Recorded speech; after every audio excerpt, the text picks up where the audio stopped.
하나님 말씀 함께 봅니다. 함께 보실 하나님 말씀은 신약 성경 빌레몬서 1장 23절에서 25절 말씀입니다.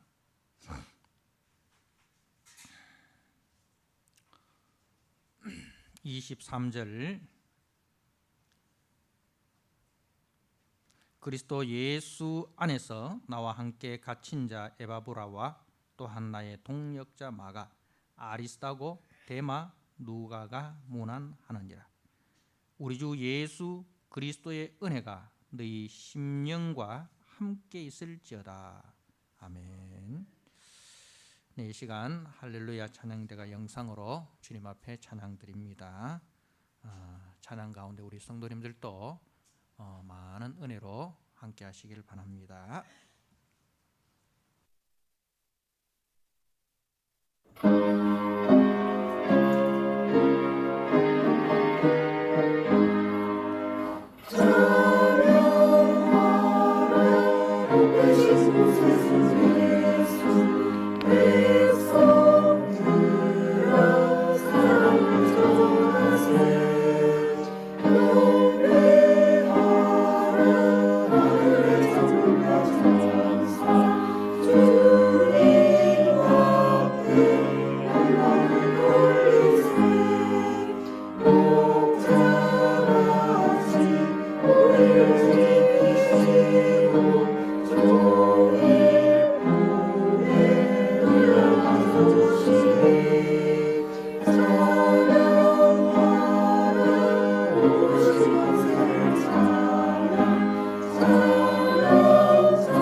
아멘.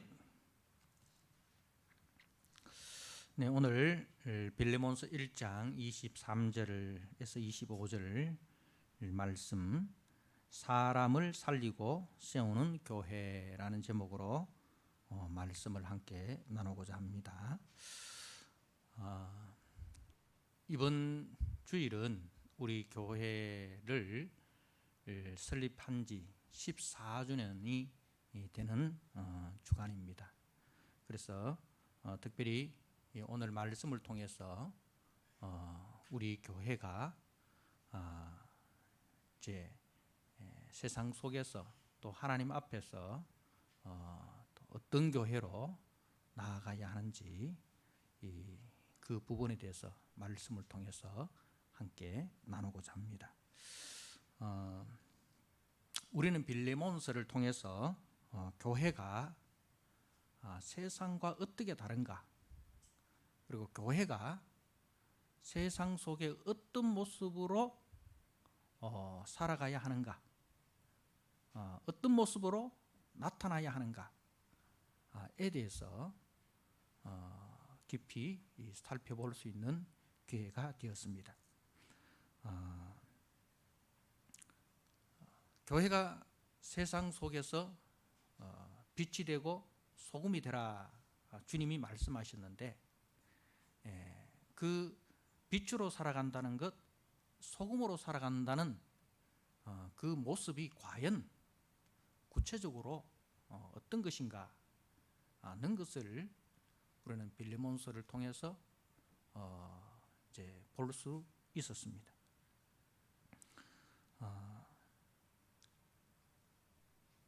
세상은 철저하게 약육강식이고 적자 생존의 법칙이 지배합니다. 세상에 많은 갈등이 있지만, 우리나라에도 많은 갈등이 있지만, 근데 본질적으로 가만히 살펴보면 기득권자들은 그 기득권을 계속해서 유지하려고 하고, 그리고 또 이제 그 기득권에 의해서 지배를 당하는 자들은 어떻게든지 그 지배에서 벗어나서 자신이 기득권이 되고자 하는 그 싸움이라고 볼 수 있습니다. 지금 우리나라가 지금 진보와 보수로 이렇게 갈라져서 싸우는 것 같지만, 가만히 내면을 살펴보면 결국은 그 기득권자들이는 거예요. 기득권자들이고, 이제 자신의 기득권을 유지하기 위해서 어떻게 보면 어떤 이념을 가지고 자기를 포장한다 할까, 위장한다 할까, 뭐 좀 그런 그렇게도 볼 수 있지 않는가, 저는 그렇게 생각을 합니다. 그래서 우리가 이제 어떤 그 정치인들의 선동에 정말 영적인 분별력을 가지고 우리가 분별을 해야 되는 거죠. 막무가내로 그 선동에 따라가서는 안 된다는 거죠. 그래서 뭐 보수가 집권을 하고 보수가 또 사람들을 세우는 걸 보면, 거기도 그까지 올라가는 데 있어서는 수많은 부정과 부패가 있었고, 또 진보에서 또 기득권들은 또 그 자리에 올라가는 데까지 수많은 또 부패와 부정을 저질렀는 거, 우리가 그걸 잘 이렇게 살펴야 되는 거죠. 그래서 우리는 그 세상의 논리와 가치를 따라가는 것이 아니라, 과연 교회는 그러면 이 세상 속에서 어떻게 존재해야 되는가? 예수님은 이런 세상 속에서 우리에게 어떻게 말씀하셨고, 또 교회가 나아갈 방향을 예수님은 어떻게 제시하셨는가? 이 기준과 이 관점을 가지고 우리가 생각을 해야 됩니다. 그렇지 않고 그 성경적 기준과 가치, 하나님 나라의 기준과 가치가 정립이 되지 않는 가운데서 나는 진보를 지지한다, 나는 보수를 지지한다 하면서 결국은 뭐냐면 세상의 논리와 가치를 따라가고 있는 거예요. 우리가 어떤 사람은 진보적인 성향을 가질 수 있고, 어떤 사람은 보수적인 성향을 가질 수 있습니다. 그게 잘못된 건 아니에요. 그런데 그 성향을 가지고 그 성향을 나타내는 데 있어서는 성경적 기준과 가치관이 중심이 아니라, 그 사람들이 말하는 걸 보면은 교회에서 말하는 예수 믿는 사람이 말하는 거나 예수 안 믿는 사람이 말하는 거나 똑같은 정치적인 논리와 정치적인 기준과 가치를 갖고 있다면 그건 문제예요. 그래서 오늘 우리가 이 빌레몬서를 통해서, 그러면 교회는 세상 속에서 그 어떤 모습으로 나타나야 되고, 정말 교회가 세상의 빛이고 세상의 소금이라고 말할 때 그 모습은 과연 어떤 모습인가에 대해서 우리가 명확한 그 기준을 세워야 되고 그 명확한 목표와 비전을 우리가 보아야 합니다.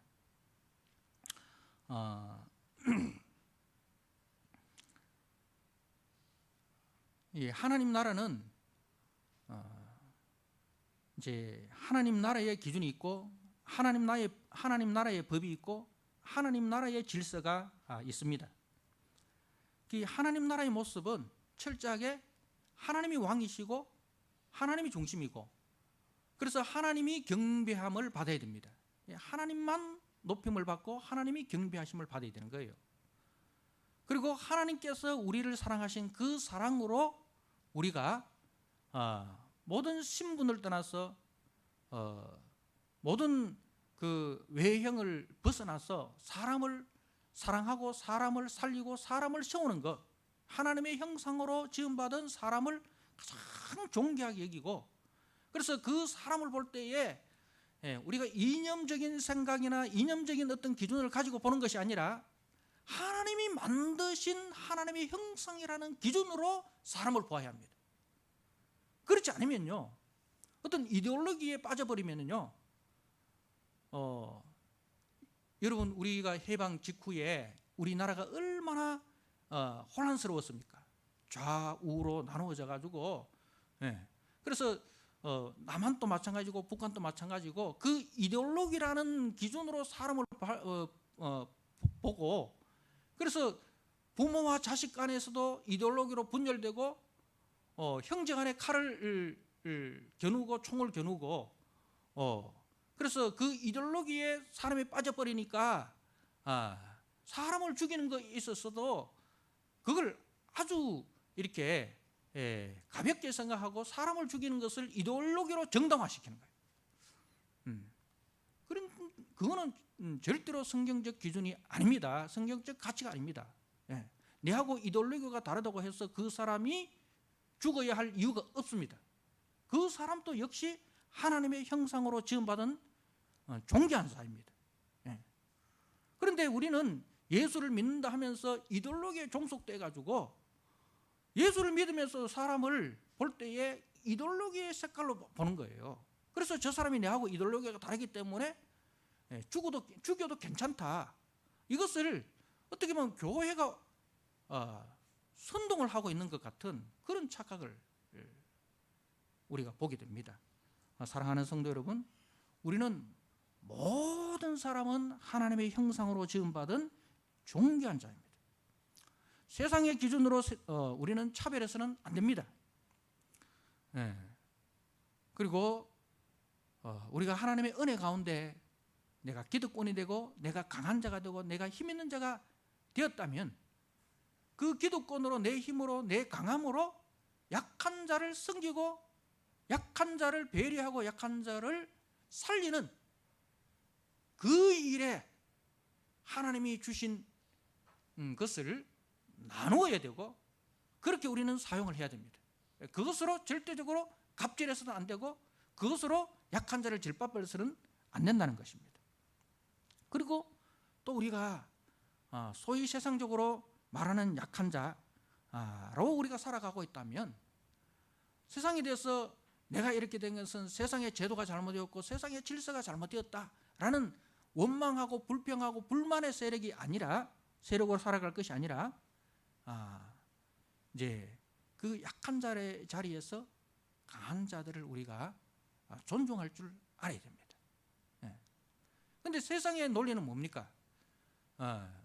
그 공산주의 논리가 기득권들은 이제 전부 다 이게 그 부정과 그런 그 부패로 말미암아서 약한 자들을 짓밟아서 노동자들의 것을 짓밟아서 부자가 되었다.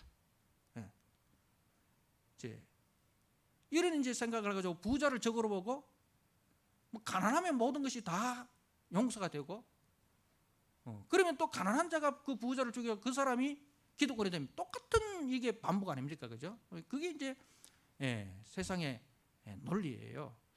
근데 우리는 절대로 그런 논리 기준을 따라가서는 안 된다는 거예요. 우리가 빌레몬서에 봤을 때 빌레몬은 참 그 로마 시대에 있어서 참 강한 자고 기득권자라고 볼 수 있지 않습니까? 그런데 그 사람이 예수를 믿고 난 이후에 어떻게 바뀌었습니까? 바울은 그 빌레몬에게 하나님 나라 기준과 가치를 이야기하고 있습니다. 너의 물건을 훔치고 도망친 노예 오네시모, 세상 법으로 말할 것 같으면 그 사람은 십자가에 달려야 하고 그 사람은 평생 얼굴에 F자를 인두로 새겨서 조롱과 수치 속에서 멸시 속에서 살아가야 할 그런 대상이지만, 그러나 너는 그런 세상의 기준을 따라서 오네시모를 그렇게 대해서는 안 된다. 오네시모 또한 하나님의 은혜 가운데서 예수 그리스도의 피로 구원함을 받은 그리스도 안에서 너의 형제고 그리스도 안에서 우리의 형제다. 그렇기 때문에 너는 그리스도의 사랑으로 그 사람을 용서하고, 그리고 그 오네시모가 교회 속에서 세상 속에서 정말 건강한 성도로 행복한 성도로 살아갈 수 있도록 네가 도와야 된다. 그것을 바울이 빌레몬서를 통해서 말씀을 하고 있는 것입니다. 왜 우리가 그렇게 해야 됩니까? 그것은 하나님이 우리를 그렇게 대하셨기 때문에 그런 거예요. 하나님이 하나님의 원수된 하나님의 진노 아래 있는 우리들을 하나님께서 자신의 아들 예수 그리스도의 피로 값주고 사셔서 하나님의 양자가 되게 해주셨습니다. 하나님의 자녀가 되게 해주셨습니다. 하나님 나라의 기업을 이을 상속자로 우리를 세워주셨습니다. 그러한 만극한 은혜와 사랑을 받았기 때문에 우리도 그 사랑을 본받아서 그 하나님의 사랑을 나를 통해서 흘러보내는 그런 하나님의 사랑의 통로가 되는 것이 교회의 사명이고 성도의 사명이다는 겁니다.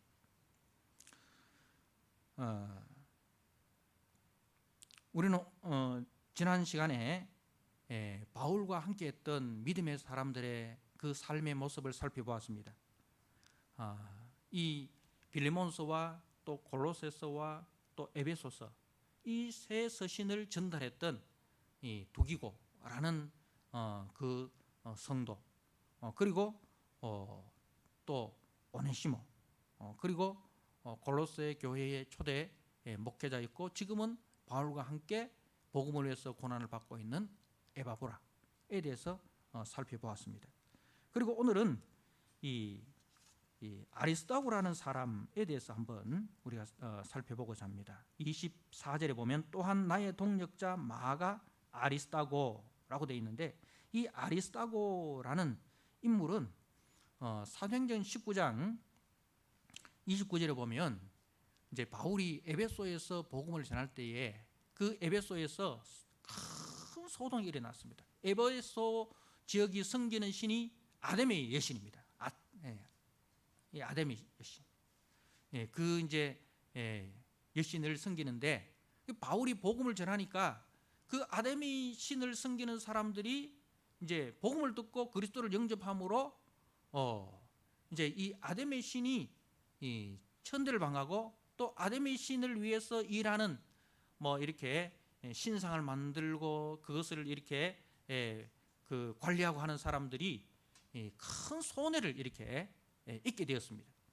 그래서 이제 이 아데미 신을 섬기는 사람들이 밀란을 일으켜 가지고 이제 이 가이오와 아리스다고라는 이 성도를 이렇게 잡았습니다. 그리고 이 사람들을 바울을 대신해 가지고 분풀이를 하는 것을 우리는 보게 됩니다.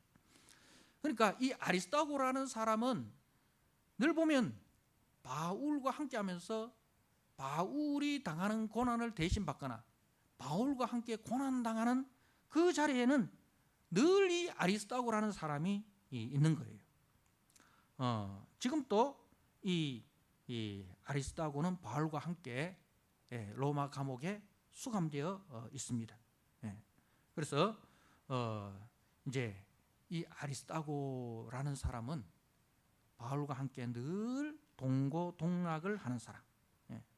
힘들고 어려울 때 떠나지 아니하고 힘들고 어려울수록 더 친구가 되어가지고 이제 그 고난을 같이 하거나 그 고난을 대신하는 사람, 이 아리스타고입니다. 여러분, 여러분의 인생에 있어서도 힘들고 어려울 때가 있었지 않습니까? 그때 같이 함께 해주고 그리고 그 고난에 함께 참여하는, 고난 가운데서도 떠나지 않고 그 고난에 함께 참여하는 그런 친구가 있다면 그 친구가 얼마나 소중한 친구이겠습니까? 그런 친구가 진짜 참 친구 아니겠습니까?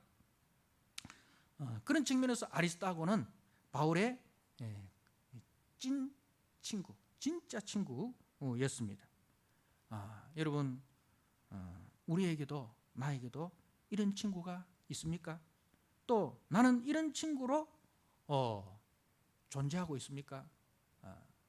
우리 교회가 설립된 지 만 14주년이 되었습니다. 정말 14년을 제가 목회를 하면서 교회에 좋은 일, 기쁜 일도 있었지만 참 어렵고 힘든 일도 많았습니다. 그런데 여러분들은 그 힘들고 어려운 때에 교회를 떠나지 않고 믿음을 떠나지 않고 저와 함께 이 교회를 지키고 믿음을 지키고 또 성도를 지켰던 정말 우리 주님의 찐 친구이고 제 찐 친구인 것을 감사를 드립니다. 우리가 주님 앞에 서는 그날까지 이렇게 아리스타고처럼 힘들고 어려울 때도 그 힘들고 어려운 현장을 떠나지 않고 그 속에서 함께 믿음을 지켜나가고 함께 격려하며 함께 우리가 동력하여서 주님이 기뻐하시는 교회를 세우고 주님이 기뻐하시는 복음사에게 충성하시는 그런 아리스타고와 같은 그런 믿음의 성도들 되시기를 주님의 이름으로 부탁을 드립니다.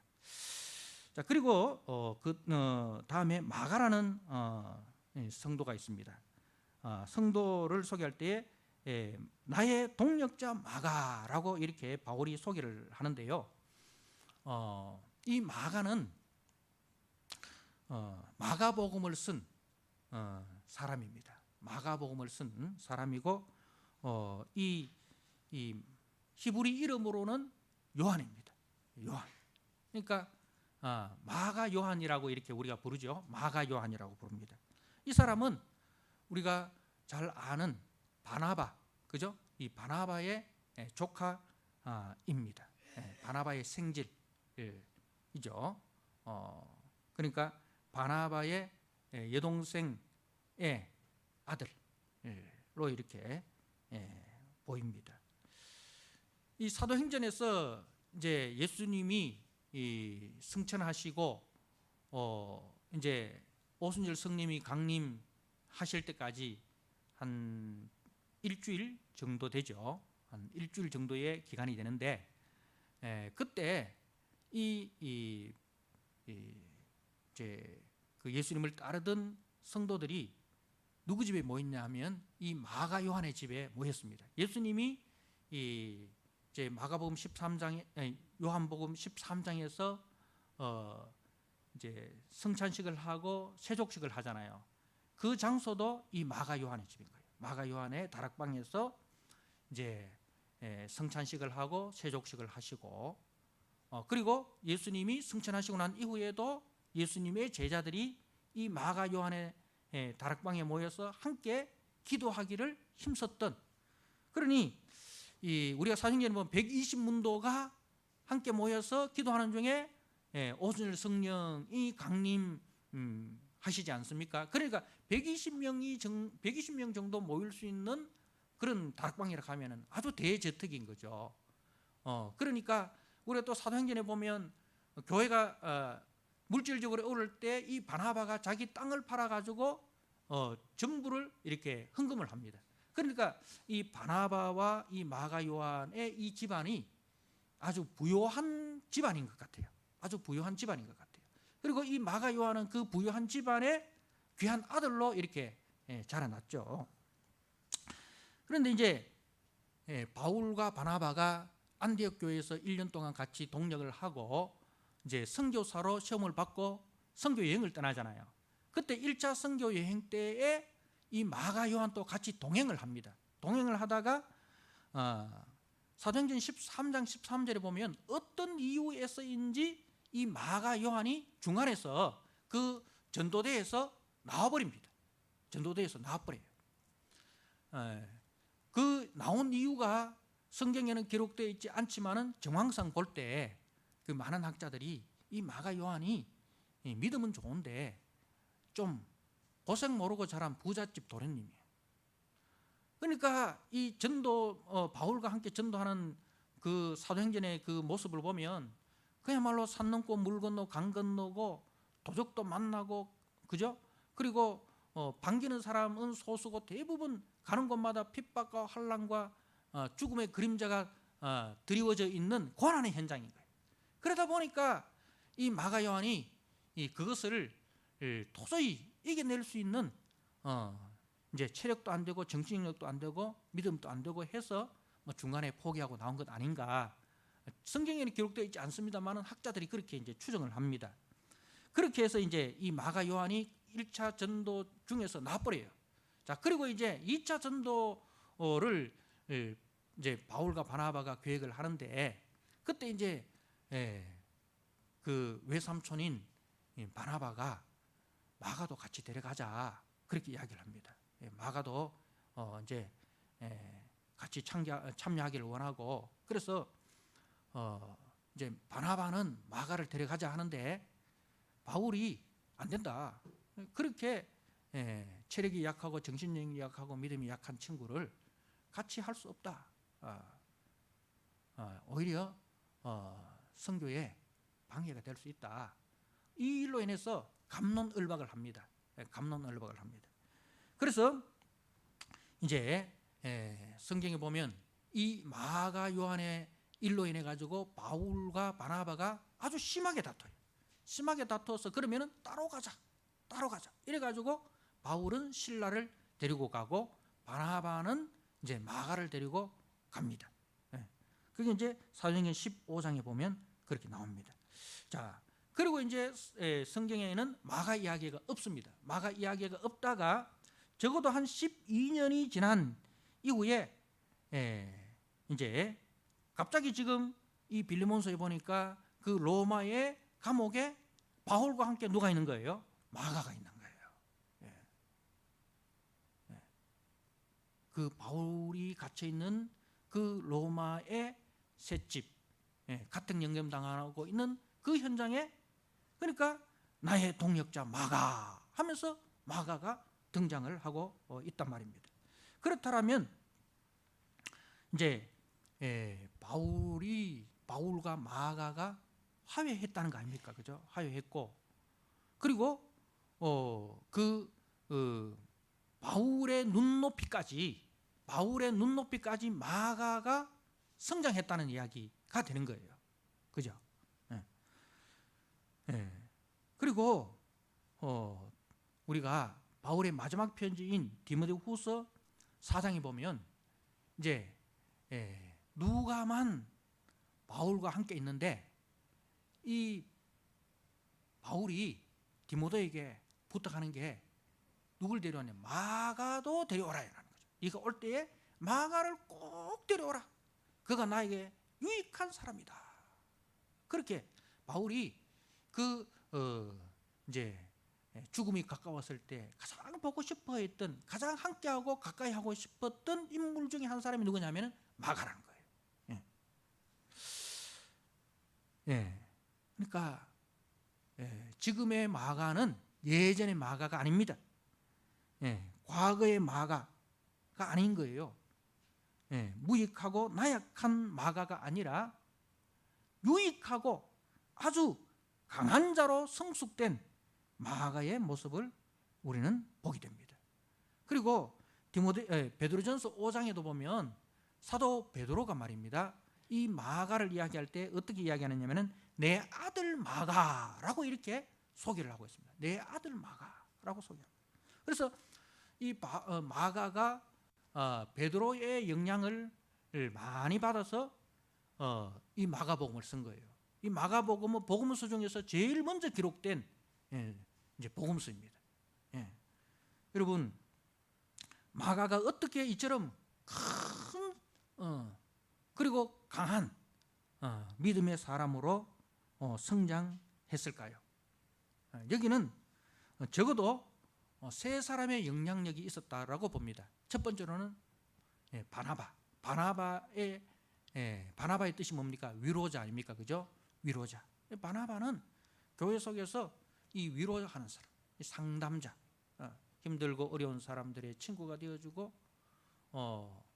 이제 또 가난한 사람들에게 물질적으로도 도움을 주고, 이렇게 늘 물질적으로나 신앙적으로나 힘들고 어려운 사람 곁에서 물질로도 또 기도로도 또 마음으로도 말로도 힘으로도 자기의 모든 것을 동원해서 격려하고 위로하고 권면해서 믿음이 바로 서도록 이렇게 어머니 같은, 교회 안에서 진짜 참 어머니 같은, 진짜 참 권사님들과 같은 그런 그 역할을 하는 그런 사람이었습니다. 그러니까 이 바나바가 마가를 데려가면서 마가에게 어머니같이 그렇게 품어주는 거예요.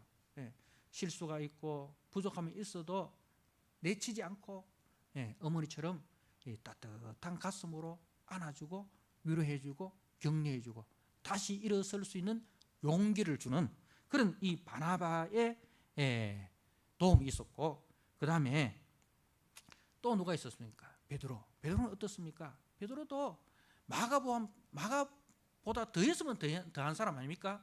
예수님을 3번이나 부인한 사람 아닙니까? 그죠? 예수님의 사랑을 가장 많이 받았음에도 예수님을 3번이나 모른다고 부인했던 사람이에요. 그런데 이 베드로가 이 마가를 품어주는 거예요. 그래, 나도 네보다 더한 사람이었다.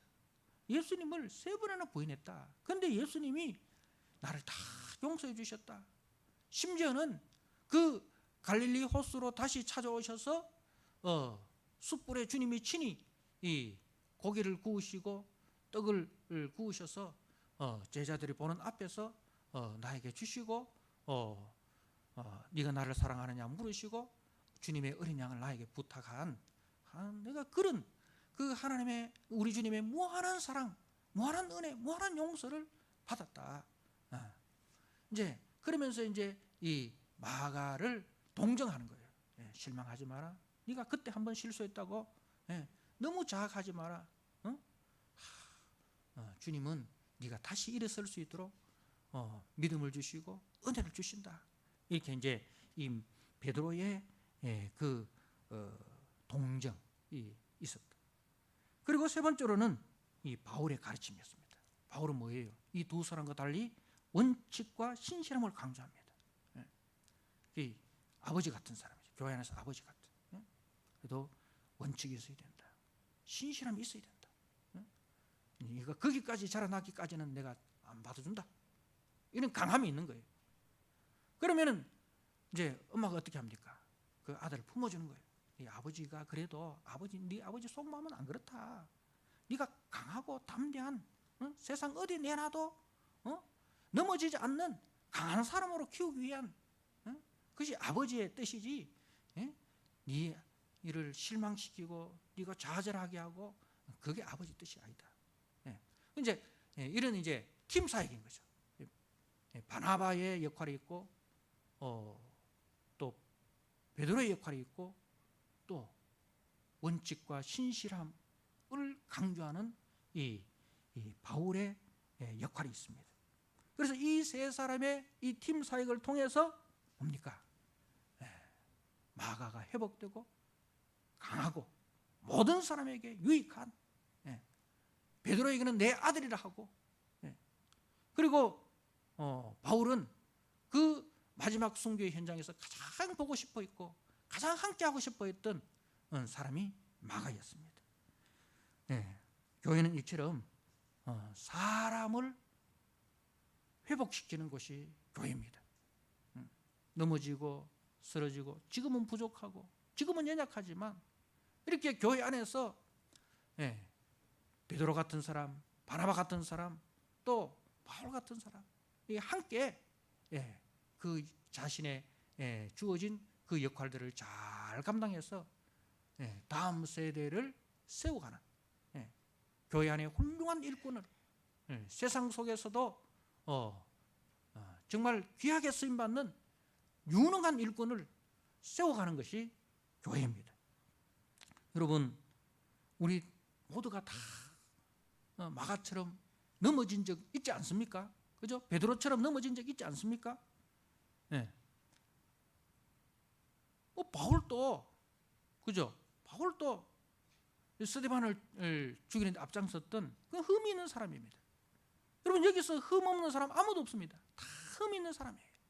누가 누구를 공격합니까? 누가 누구를 공격합니까? 세상을 보십시오. 서로 공격을 하잖아요. 근데 가만 보면은 공격하는 그 사람이나 공격당하는 그 사람이나 나중에 깨보니까 도찐 개찐이라. 지 허물은 다 감추고 남의 허물만 드러내는 거 내로남불. 그게 어느 당만 있습니까? 어느 진영만 있습니까? 그게 인간의 본질이에요. 죄인된 인간의 본질이 다 내로남불이에요. 다 내로남불이에요. 근데 우리도 다 넘어진 적이 있습니다. 그러나 그때 자신의 실패와 잘못에 대해서 너무 자학하지 마십시오. 한번 넘어졌다고 해서 나는 안 돼, 나는 끝났어. 절대로 여러분 자신에 대해서 포기하지 마십시오. 그리고 또 주변에서도요, 그래 너 끝났어, 너 그래 너 안 돼, 이렇게 주변에서 넘어진 사람 바른 그 일을 해서는 안 됩니다. 교회는 이렇게 끝났다고 생각하는 그 사람 마저도 다시 용기를 주고 다시 세워주는 것.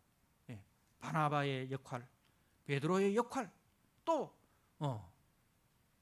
이 바울의 역할로 해서 사람을 세워가는 것, 사람을 살리는 것, 그것이 교회의 역할입니다. 우리 좋은 이웃교회의 역할이 뭡니까? 바로 그 일을 하기 위해서 우리가 모인 거예요. 주님의 자비하신 그 은혜의 섭리 속에 다시 쓰임을 받을 수 있고 또 이제 시험을 받을 수 있는 그런 사람으로 세워가는 우리 좋은 이웃교회가 되어야 할 것입니다.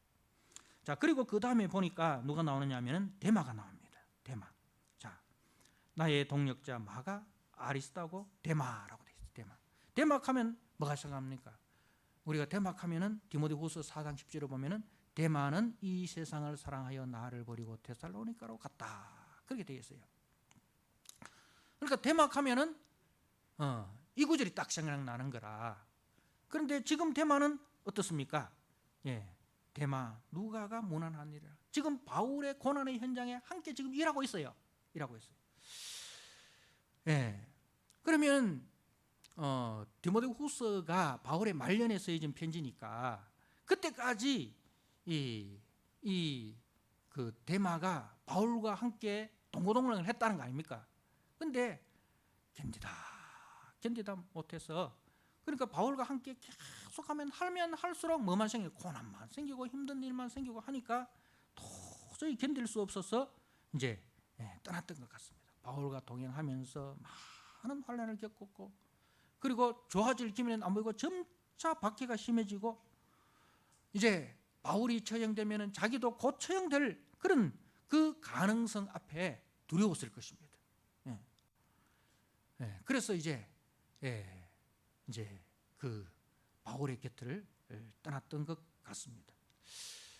어떻게 보면 앞에 나왔던 마가와는 대조적인 그런 사람 아닙니까? 그죠? 마가는 처음에는 넘어졌지만은 나중에 귀하게 쓰임 받았는데, 이 데마는 처음에는 귀하게 쓰임 받다가 나중에 넘어진 거예요. 그러면 데마는 어떻게 됐을까? 데마는 어떻게 됐을까? 구원에서 탈락되었을까?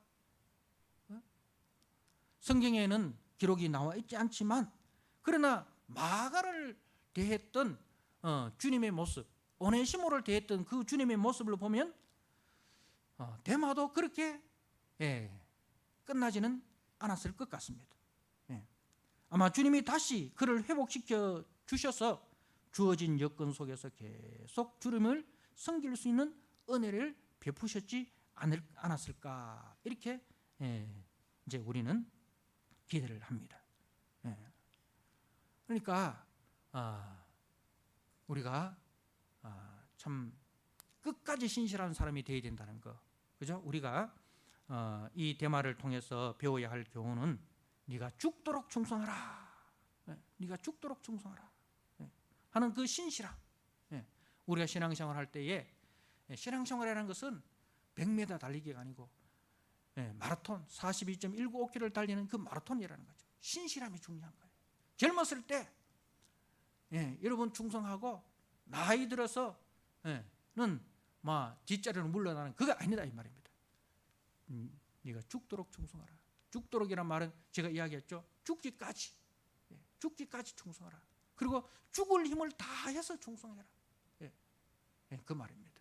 그래서 신앙생활을 하는 데 있어서 이 신실함이 필요하다는 겁니다. 자, 그리고 마지막으로 누가입니다. 누가는 이제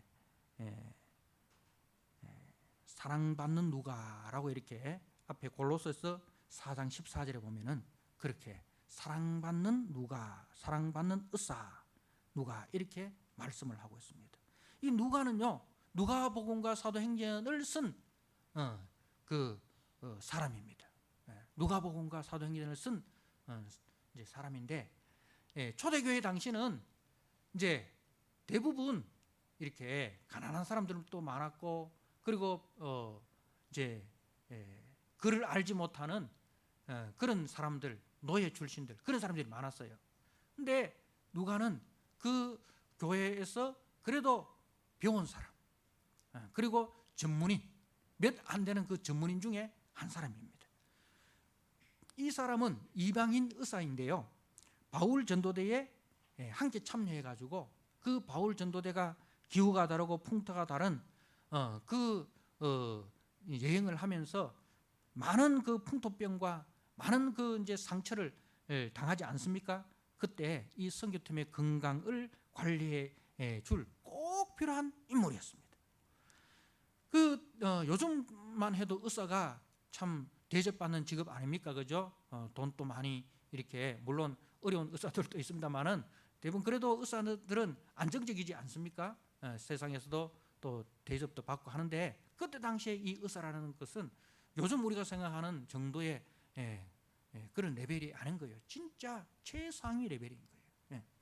그러한 그 자신의 안전과 또 자신의 그 유익을 다 내려놓고 주님을 위해서 아낌없이 자신을 헌신한, 자신의 재능을 주님을 위해서, 주님의 나라와 교회를 위해서 헌신한 성도였습니다.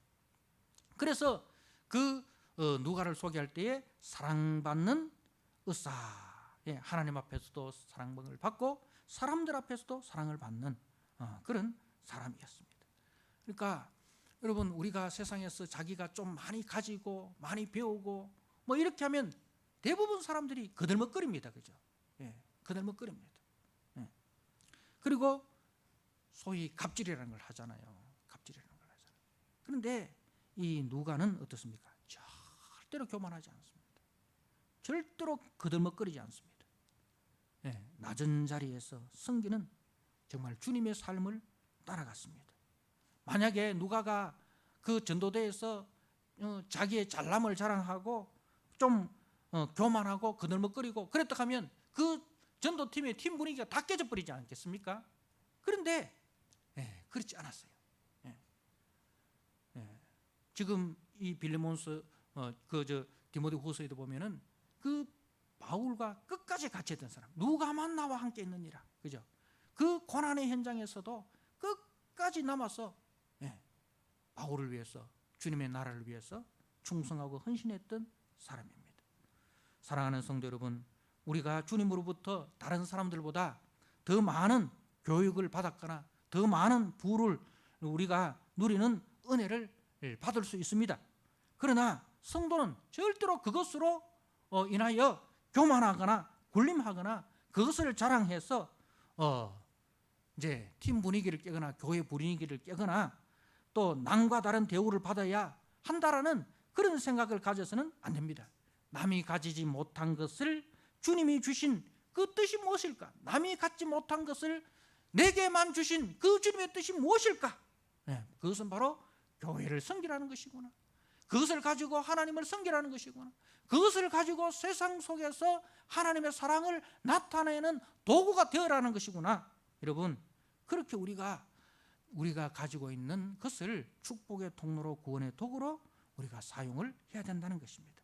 자, 그리고 마지막에 25절에 우리 주 예수 그리스도의 은혜가 너희 심령과 함께 있을지어다. 여러분, 결론입니다. 성도란 우리 모두가 다 우리 주 예수 그리스도의 은혜가 심령 속에 있는 사람이에요. 구원 얻는 믿음은 주님이 은혜로 주신 것입니다. 죄인된 나를 위해서 우리 주님이 이 자신을 십자가의 대속제물로 내어주셔서 그 은혜로 구원함을 받아 하나님의 자녀가 되었습니다. 지금 또 그 은혜로우신 하나님이 성령으로 우리를 지키시고 인도해주고 계십니다. 그리고 장차 그 은혜의 나라에 들어가 영광스러운 몸으로 주님을 만나게 되는 것, 그것도 주님이 은혜 가운데로 인도해 주십니다. 그러니까 지금까지 지내온 것도 주님의 크신 은혜고 남은 인생 살아가는 것도 다 주님의 은혜입니다. 그래서 내가 받은 그 은혜를 감사하고 그 은혜로 우리가 서로 사랑하고 그 은혜로 서로 섬기고 그 은혜로 나보다 남을 낮게 여기고 그 은혜로 약한 자를 붙들어주고 그 은혜로 죽어가는 사람을 살리고 넘어진 사람을 다시 세우는 그러한 교회 되는 것, 그것이 주님께서 우리 좋은 이웃교회를 세우신 이유이고 목적입니다. 그 일에 저와 함께 주님 오시는 그날까지 충성하시고 헌신하시는 우리 성도님들 되시기를 주님의 이름으로 부탁드립니다. 아멘. 우리 하나님 아버지, 지금까지 우리 교회를 여기까지 인도해 주신 하나님의 사랑과 은혜를 감사합니다. 다시 한번 교회의 이유와 교회의 존재 목적이 무엇인지를 빌레몬서 말씀을 통해서 우리가 다시 한번 생각하게 하시니 감사합니다.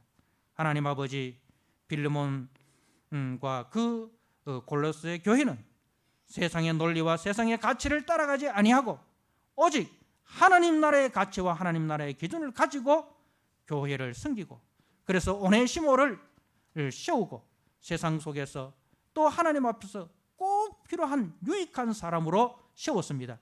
하나님 아버지, 오늘 우리가 또 말씀 속에서 많은 믿음의 사람들을 보았습니다.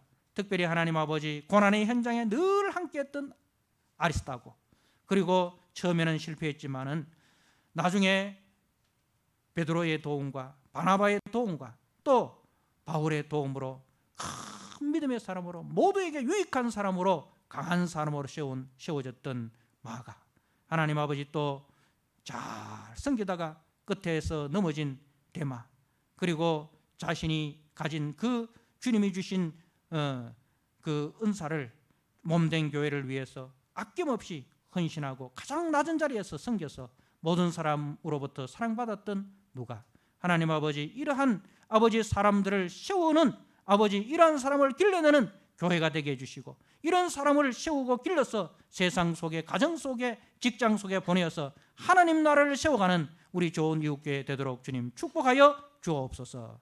우리 구주 예수 그리스도 이름으로 감사하며 기도드리옵나이다. 아멘.